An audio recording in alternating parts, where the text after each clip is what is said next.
we asked recently, those of you who are interested, we asked you to submit your questions, and we wanted to do little mini video responses, Jaquetta and I, with the things that are coming up for you in your life that are troublesome, or that you just have a hard time making peace with, that you just can't quite seem to get there.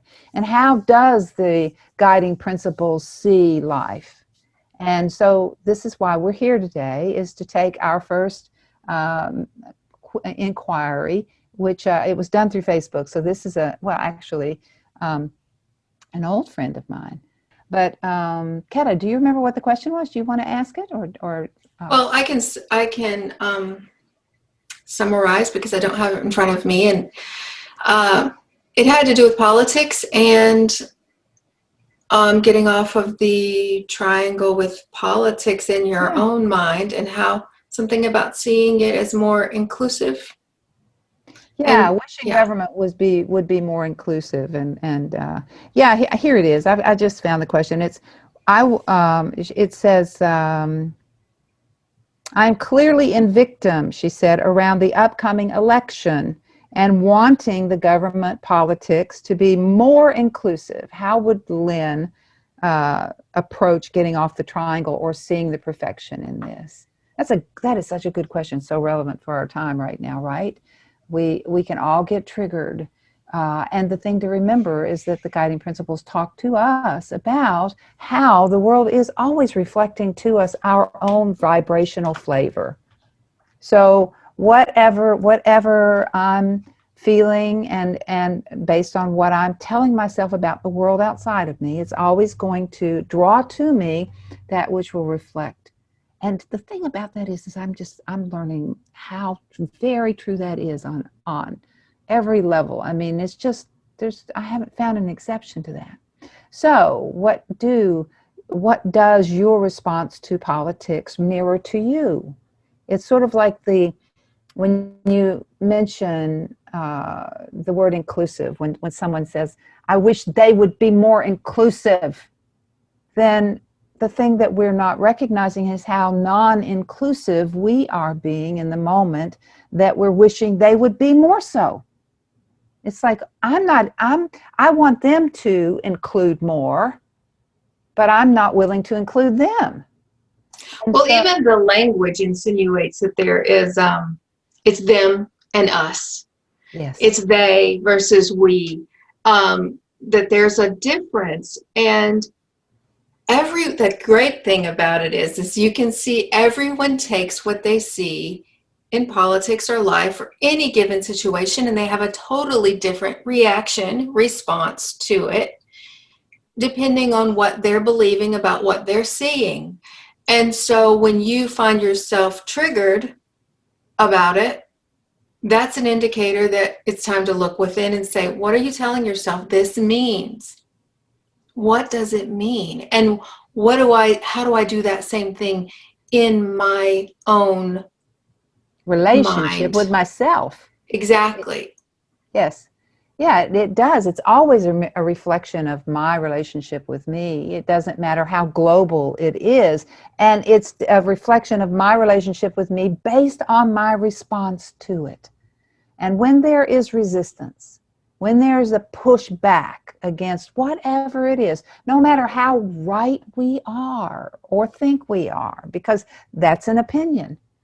I promise you, find someone who will disagree, and they have their own view, and does that make them automatically wrong? And so then we're into right and wrong, and this is what is creating divisiveness. So the more we divide against the dividers, if you can make that work, the more I become one of them. The more I push them away, I'm saying, yeah. So I'm actually perpetuating the cause. The real challenge is to use the opportunity they bring me to make peace with that within myself, which I'm separating myself from. What in me am I declaring as inappropriate, unacceptable, not good enough, unworthy, or whatever it is?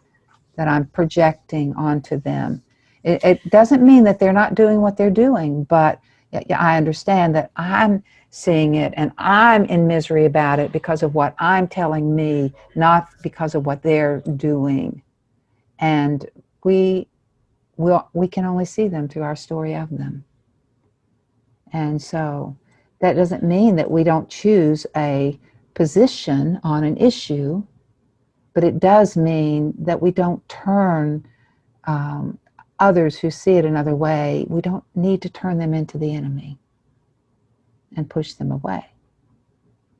So what to do when you find yourself in that space? What I do, because I gather my own opinion through these things, and sometimes what's most painful is when my opinion is different from someone that I love or care about or am close to, and so I really want to have harmony with them. I want to agree with them.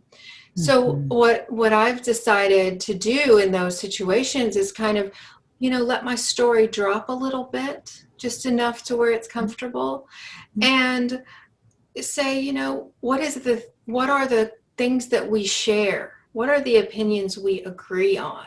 That's And I so good. think, the thing that we all agree on is we want a good life. We want a safe home. We want a safe country. We want to feel that we have a right to our opinions and we have a right to not agree, and that is okay. And there's nothing to fight about. And that is the wonderful thing about our country, is that we do have those rights and we fought for those rights. And I want to honor their opinion, even when it's not in agreement with what I am seeing or thinking or telling myself what it means, because I may not be right.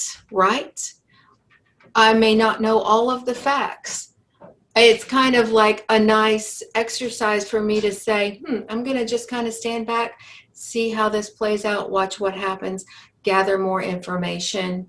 And I may eventually form a concrete opinion, and that's okay too. But I don't need to go and make them my enemy now. Well said. Well said.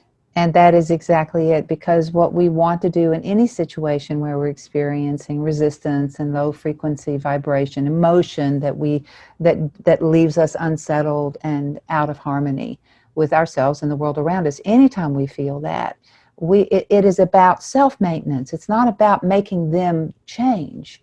It's about how can I see this in a way, and you nailed it in terms of the primary, I think, way to do that, which is reach for what the commonalities are. Reach there, and am I willing to put down my story and try theirs on? Try theirs on from their perspective. What would that be like? It doesn't mean you will ever agree with them. But just to begin to, in my work with clients over 40 years, and golly, I don't even know how many thousand really I've worked with now. But the thing about it is anyone I sit down with and really dive deep in with, regardless of where they come from, and I've had people from all walks of life, every level of life, I can understand. Once I hear their story, it's like there's a part of me that falls in love with you, every single one, every single person that I sit with, because I suddenly see why you see it the way you do. And I get to do that. I get to explore that with you instead of making you wrong.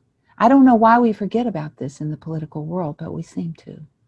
And so returning to that. And I think with the victim triangle, where this comes in, is needing others to change so that you can be happy. Yes. Do you need the world to change so that you can finally be happy? Will you allow yourself a little bit of happiness? And even if the world is not the way you think it and should be? What is the belief that undergirds that, if not a belief based in fear, that says, I need you to be a certain way in order for me to be safe? And the thing about that is that the very moment I'm in that state of mind, I'm in a place that is unsafe to me, for me, because I'm out of sorts with me. I'm tense, I'm tight, because of what I'm believing that, and I'm going to need to control you. I become a dangerous person. I need to now control you so that I can be safe. This gets dangerous fast.